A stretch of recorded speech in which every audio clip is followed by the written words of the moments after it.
The title of my speech again is Prime Legacy. So the word prime itself is very awkward to many of us because usually we use the word prime in just two situations. It's either we are addressing our Prime Minister or when we are watching Transformers where there's a character Optimus Prime. So that is the only time we use the word prime. And next is legacy. Legacy is actually something that we work for, but not for ourselves, but the thing we are going to leave for the future generation. So literally, what the definition for my speech today is prime legacy is what our ministers, what our leaders are trying to create for our future generation. So the answer is, what is prime legacy actually? Is our country itself, Malaysia. Malaysia is the prime legacy.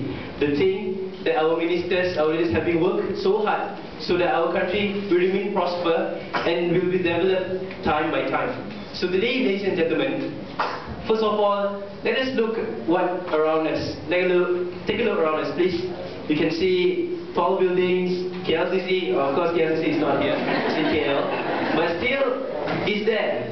We know when we speak about KLCC, people know yes, it's Malaysia. But KLCC is not the perfect legacy yet. It's just one of the monuments there. So, what is really the real legacy that people have left for the future generation? So, ladies and gentlemen, let me remind all of you that none of us here own the world. The world is not ours. But still, by saying the world, none of us is the owner, still the world actually has the owner. But none of us here, I mean, very little of us know who is the real owner of the world. The world, some of us may be thinking now, okay, God is the owner of the world. But yeah, it's true. But for me, the real owner of the world, this world is the future generation. The future generation, they are the owner of the world. We here, we just borrow the world for a while.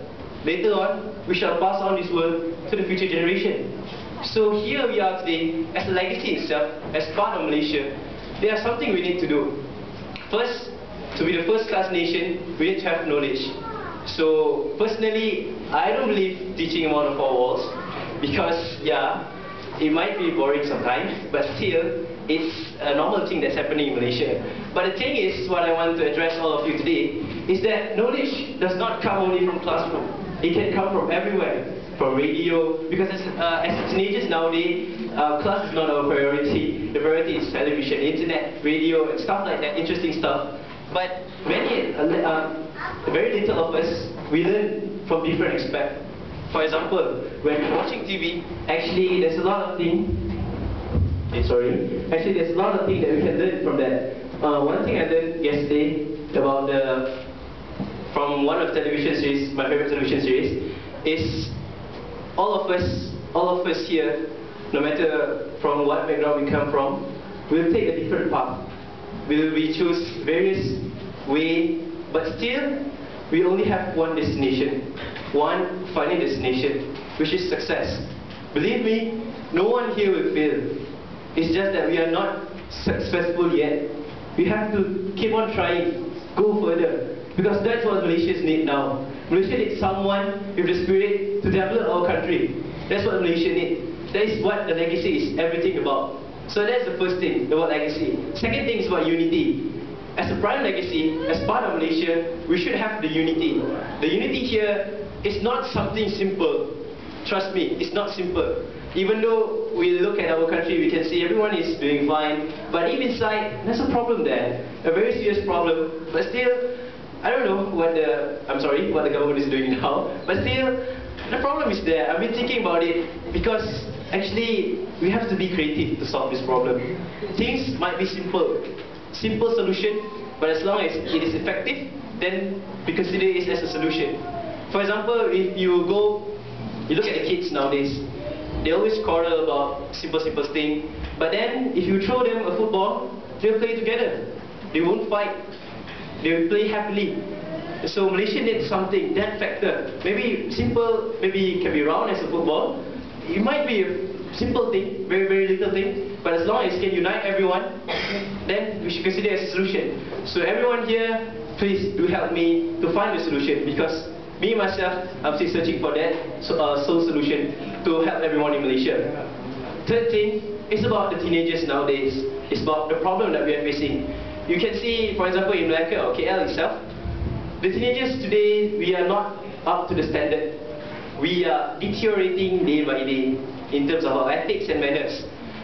For example, I take gay problem maybe. You have to think, God created Adam and Eve, not Adam and Steve. So please, find your Eve quickly. I mean, it might be a simple thing because the world nowadays, few parts of the world accept gays, but we are Malaysia. Apart from being developing into the modern world, we still have to preserve our culture. Preserve our culture because that culture is what makes us Malaysian.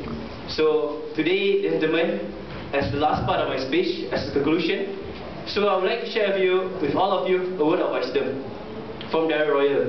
So any of you know Darren Royal here? Okay, Darren Royal is a coach, American football coach in University of Texas. So his team at that time, University of Texas football team, is very lousy. They didn't even win one single game, one single local game. They can't afford to win because they don't have the spirit. So Darren Royal almost gave up on his team. So one day he decided to write a letter to his team. Sounds awkward, right? Because the guy is writing a letter to a group of guys.